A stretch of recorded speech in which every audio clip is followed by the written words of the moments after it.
अभी तक हम लेसन 1 पढ़ रहे हैं सोशियोलॉजी का। आपको नाम पता ही होगा, मेरे 3 पार्ट हो चुके हैं। आज हम 4th पार्ट स्टार्ट करेंगे। Lesson is the advent and expansion of the British power in India. आज पेज नंबर 6 पर कल हमने उससे पहले फर्स्ट कर्नाटक वार हमने पढ़ा है। आज हम सेकंड कर्नाटक वार या कर्नाटक वार पढ़ेंगे। पेज नंबर 6 सबसे नीचे वाला पैराग्राफ देखिए। The second Carnatic war 1748 to 1754। जो दूसरा वाला कर्नाटक युद्ध हुआ, कर्नाटक युद्ध, वो 1748 से 1754 तक चला। वो 6 साल चला। A battle between British East India Company and French Company was fought over the question of succession to the throne of Hyderabad and Karnataka। अब हैदराबाद और कर्नाटक की राजगद्दी पर या सिंहासन पर कौन बैठे, इस बात के लिए ब्रिटिश ईस्ट इंडिया कंपनी और फ्रेंच कंपनी के बीच में एक युद्ध हुआ। French company declared Muzaffar Jang as the ruler of Hyderabad and Chanda Sahib of Carnatic, whereas British company was supporting Muhammad Ali in Carnatic and Nasir Jang in Hyderabad। French company ने किसको अपना रूलर डिक्लेयर किया? मुजफ्फरजंग को, कहा हैदराबाद का, और चंद साहेब को कर्नाटक का। जबकि ब्रिटिश कंपनी ने किसका सपोर्ट किया? मोहम्मद अली का इन कर्नाटक में और नासिर जंग का हैदराबाद में। Ultimately the war broke out, और अंततः युद्ध हुआ। नासिर जंग was defeated and killed in the war। Nasir जंग की हार हुई और मारा गया। Muzaffar Jang gave the sum of 50,000 pounds and Jagir worth rupees 10,000 a year to French company for their help in the war। अब वार में क्या हुआ? जो युद्ध लड़ा गया उसके अंदर फ्रेंच कंपनी ने मीर जाफर मुजफ्फरजंग की मदद की। इसका मुजफ्फरजंग ने उस कंपनी को क्या दिया? 50,000 पाउंड और 10,000 रुपए की जागीर उसको दी कि भाई आपने मदद की, इसलिए आप ये स्वीकार करें। अंडर रॉबर्ट क्लाइव, अब रॉबर्ट क्लाइव के नेतृत्व में a young clerk in the company British force besieged Arcot। और उन्होंने क्या किया? एक यंग क्लर्क ने क्या किया? कंपनी के यंग क्लर्क ने, ब्रिटिश की कंपनी के यंग क्लर्क ने अर्कोट को अपने कब्जे में ले लिया। चंद साहेब was killed in war। चंद साहेब की मृत्यु हुई युद्ध में, मारा गया। The whole Karnataka came under the control of British company। और पूरा कर्नाटक जो है किसके कंट्रोल में आ गया? ब्रिटिश कंपनी के नियंत्रण में आ गया। Thus English company established supremacy in Carnatic and French maintained their army in Hyderabad in the name of protecting the Nizam, and for this the Nizam allowed them to collect revenues। अब देखिए पूरा जो कर्नाटक किसके control में आ गया? British के control में आ गया। और इस प्रकार से ब्रिटिश कंपनी ने क्या किया? कर्नाटक में, और फ्रेंच कंपनी ने हैदराबाद में अपनी सुप्रीमेसी कायम करी, प्रभुता कायम की। और क्या किया उसके बाद? किस बहाने कि भाई हम निजाम की मदद करेंगे, और उसका फलस्वरूप क्या हुआ? Nizam allowed them to collect revenue. तो निजाम ने उनको रेवेन्यू जो राजस्व इकट्ठा करने की अनुमति देने के लिए आप राजस्व आप इकट्ठा करें। दिस में ठीक है, ये हुआ second Carnatic war. Now we come to the third Carnatic war या कर्नाटिक वार उसको बोलते हैं, या कर्नाटक युद्ध अपन कह सकते हैं। ये कब लड़ा गया? 1756 टू 1763, 1756 से 1763, यानी कि 4 और 3 साल। The final phase of the Anglo-French conflict started when the 7-year war broke out in Europe। और जब यूरोप में 7 साल के जो युद्ध छिड़ा उसमें क्या हुआ? ये आखिरी मतलब फाइनल फेज है, आखिरी अवस्था थी, आखिरी स्थिति थी। The final phase of the Anglo French conflict started. तो उनका जो मतलब कॉन्फ्लिक्ट बीच में जो अंदर लड़ाई झगड़े शुरू हो गए। इन द वार ऑफ वेंडीवास इन 76 में वेंडीवास के बाद में या युद्ध में फ्रेंच वर डिफीटेड। फ्रेंच की हार हुई, फ्रांस के लोगों की हार हुई। The British company emerged victorious in the war। और ब्रिटिश कंपनी की जीत हुई। The English who were already in power in Carnatic ousted French from Hyderabad too। और अंग्रेज लोग जो पहले से कर्नाटक में पावर में थे, शक्ति में थे, उन्होंने फ्रेंच को हैदराबाद से भी दखल कर दिया। And thus all the territories under the French control came under the control of the British company। और इस प्रकार से जितनी भी टेरिटरीज, जितने भी क्षेत्र फ्रेंच कंपनी के अधीन थे, वे सभी किसके अधीन में आ गए? किसके नियंत्रण में आ गए? ब्रिटिश कंपनी के। The dream of French company to gain political supremacy in India came to an end। और फ्रेंच कंपनी की जो मंशा थी, जो कि भाई हम राजनीतिक वर्चस्व हासिल करेंगे, वो मंशा उनकी खत्म हो गई। जो उनका सपना, जो ड्रीम किया था उन्होंने कि हम राजनीतिक वर्चस्व हासिल करेंगे, वो सपना उनका टूट गया। British East India company found a new door open to establish their supremacy over entire India. अब पूरे भारत में अंग्रेजों के लिए अपनी बादशाह सुप्रीमेसी, अपनी प्रभुता हासिल करने का नया रास्ता खुल गया। British conquest of Bengal. अब बंगाल में ब्रिटिश की जो जीत हुई, इसके बारे में पढ़ेंगे। Alivardi Khan became the nawab of Bengal in 1740। और 1740 में अलवर्दी बंगाल का नवाब बन गया। He was an able and diplomatic ruler। वह एक योग्य और कूटनीतिक राजा था, शासक था। He disliked the activities of the English। उसको अंग्रेजों की एक्टिविटीज, जो कार्य अंग्रेज कर रहे थे, उसको पसंद नहीं थे। He was against the beseeching of Calcutta by British। और अंग्रेजों ने जो कलकत्ता पर जो कब्जा कर लिया था, उससे भी वो खुश नहीं था। He died in 1756। और 1756 में उसकी मृत्यु हो गई। Sirajuddaulah became the nawab of Bengal. और बाद में कौन उसका नवाब बन गया? सिराजुद्दौला। किसका नवाब बन गया? बंगाल का। शौकत जंग सन घासीदी बेगम। शौकत जंग जो किसका बेटा था? घासीदी बेगम का eldest daughter of Alivardi Khan himself wanted. है ना, कौन था वो? एल्डेस्ट डॉटर थी किसकी? अलवर्दी खान की। Sorry, eldest daughter of Alivardi. जो शौकत जंग था, वो किसका बेटा था? घासीदी बेगम का। और घासीदी बेगम कौन थी? एल्डेस्ट डॉटर थी किसकी? अलवर्दी की। तो वो क्या कहना चाहता था? Himself wanted to be nawab as he got support from Diwan Rajput, Rajballabh. क्योंकि दीवान राजपूत वल्लभ का उसका सपोर्ट था, इसलिए खुद ही क्या बनना चाहता था? नवाब बनना चाहता था। कौन? Shaukat Jang. Mir Jafar the brother in law of Alivardi Khan and army chief also wanted to become the nawab. अब देखिए, मीर जाफर जो किसका ब्रदर इन लॉ था? अलवर्दी खान का, है ना, और आर्मी चीफ था, वो क्या बनना चाहता था? नवाब।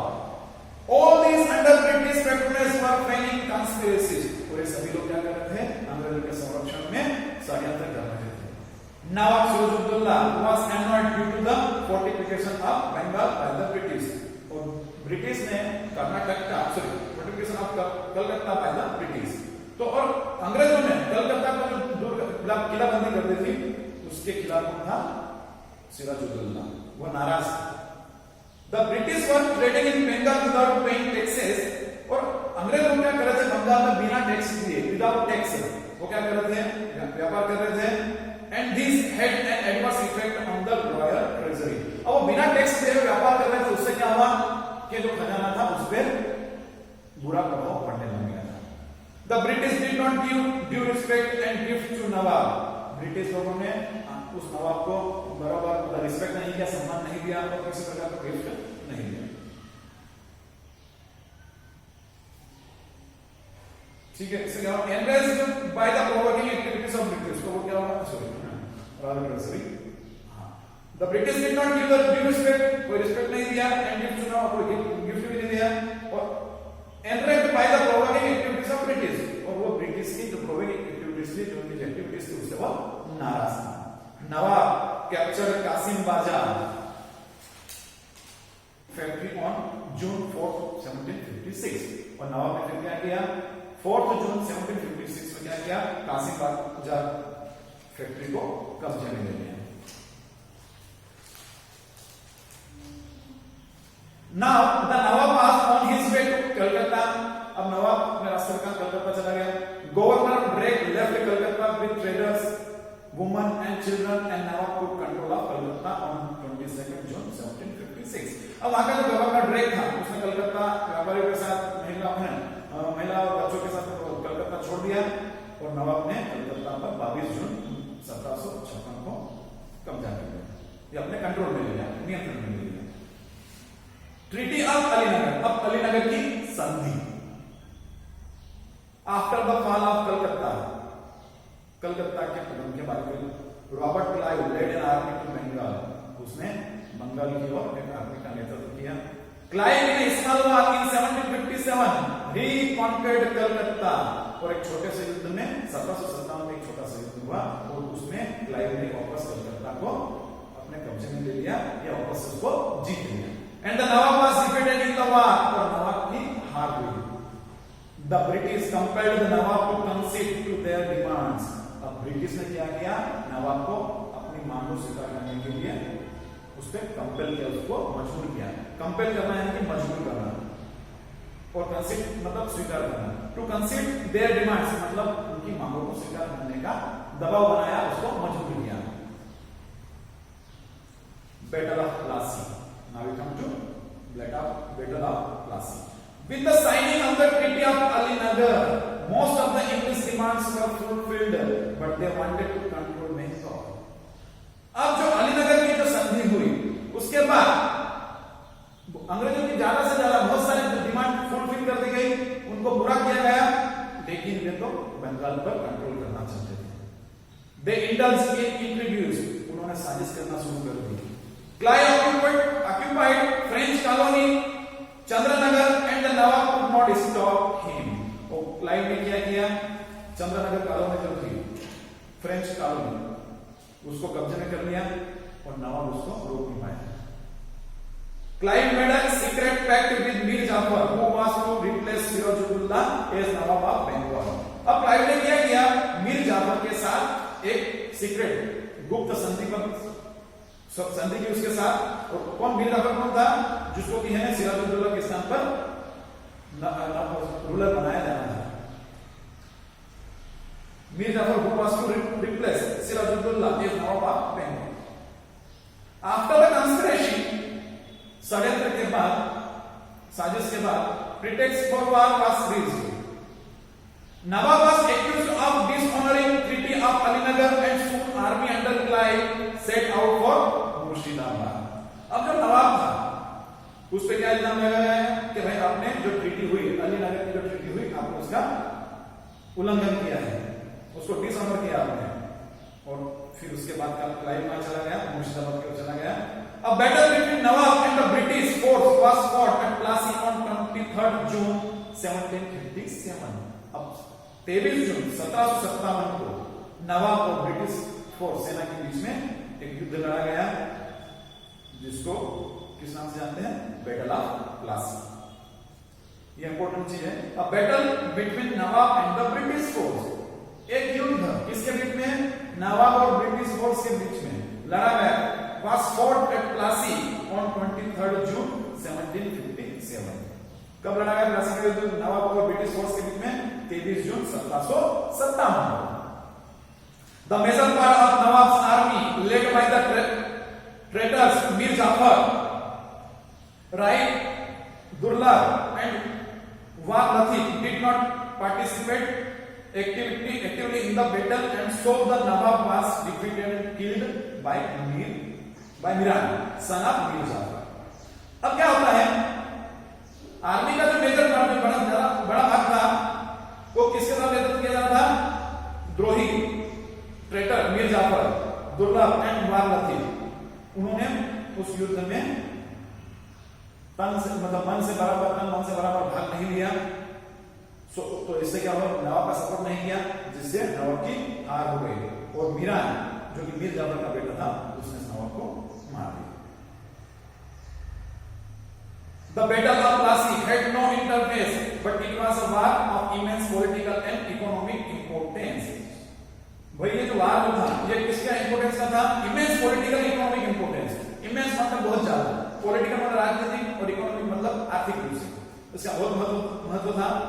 The Nawab became a puppet in the hands of the British, और जो नवाब क्या है, अंग्रेजों के हाथों की कठपुतली बन गया। The political life of Bengal came under control of the British, और बंगाल की जो राजनीतिक जीवन जो था वो अंग्रेजों के नियंत्रण में आ गया। The Battle of Plassey paved the way for the British to loot Bengal, और जो प्लासी का युद्ध हो रहा था था, उसने अंग्रेजों के लिए बंगाल को लूटने के लिए रास्ते खोल दिए। टू पेव द वे, मतलब रास्ते खोलना, या अपन कहते हैं ना कि रास्ते बिछाना, मतलब रास्ते खोले, कहने का मतलब ये। He allowed British to trade tax free in Bengal, Bihar and Orissa. और उसने क्या किया, अंग्रेजों को बिहार, उड़ीसा और बंगाल में कर मुक्त व्यापार करने की इजाजत दे दी। The company also got the zamindari of the 24 Parganas, और कंपनी को 24 परगनास की जमींदारी मिल गई। परगनास मतलब ऐसा क्षेत्र जहां पर बहुत सारे गांव आते हो, भूभाग का ऐसा क्षेत्र जहां पर बहुत सारे गांव उसमें आते हो, तो उसको परगनास बोलते हैं। तो उसको 24 परगनास की जमींदारी दे दी कंपनी को। The company received the right to mint coins in Calcutta, और कंपनी को कलकत्ता में सिक्कों की ढलाई करने का अधिकार मिल गया। The battle of Plassey proved decisive as control of Bengal fell into the hands of the British. The battle of Plassey proved decisive, मतलब निर्णायक साबित हुआ, और as control of Bengal fell into the hands of the British, और बंगाल का control किसके हाथ में आ गया, अंग्रेजों के हाथों में आ गया। बैटल ऑफ बक्सर, बक्सर का युद्ध 1764, 1764। After the battle of Plassey, Plassey के युद्ध के बाद, the company used Mir Jafar as a golden safe into which they could dip their hands at pleasure. Battle, Plassey के बैटल के बाद कंपनी ने मीर जाफर को एक गोल्डन सेफ के रूप में, एक खजाने के रूप में उसका उपयोग किया, ताकि जब चाहे तब वो अपने हाथ उसके अंदर डाले और फायदा उठाए। द ट्रेजरी वाज एम्प्टी, खजाना खाली हो गया। The demands of company kept on increasing, company की जो डिमांड थी वो बढ़ती गई। The officials and their agents exploited peasants and craftsmen and forced them to sell their goods at cheaper rate and thus made huge profit. अब क्या होता है, जो कंपनी के जो ऑफिसर्स जो थे और जो उनके जो एजेंट थे, उन्होंने वहां के जो पीजेंट्स, कृषक लोग थे, किसान लोग थे, उनके वहां के जो कारीगर थे, उनको उनके जो सामान है उनको सस्ते दामों पर बेचने के लिए मजबूर किया। इनके सामान को किसान को और कारीगर को मजबूर किया कि भाई अपने सामान को सस्ते रेट में उनको दे। उससे क्या हुआ, एंड दस मेड ह्यूज प्रॉफिट, और उन्होंने ज्यादा से ज्यादा प्रॉफिट प्राप्त किया। The nawab Mir Jafar did not get an opportunity to take decision in favour of his state's interest as he was disposed of and his son in law Mir Kasim was made the nawab of Bengal. अब जो मीर जाफर जो था, उसको अपने राज्य के फेवर में, अपने राज्य के हितों में निर्णय लेने के लिए कोई अवसर नहीं मिला, क्योंकि उसको क्या कर दिया गया, डिस्पोज कर दिया, हटा दिया गया। And son in law Mir Kasim was made the nawab of Bengal, और उसका जो सन था, son in law Mir Kasim, उसको बंगाल का नवाब बना दिया। मतलब नवाब मीर जाफर जो था, अपने राज्य के इंटरेस्ट, अपना राज्य के हित के लिए कोई निर्णय नहीं ले सकता था, अपने राज्य के फायदे के लिए कोई निर्णय नहीं ले सकता था।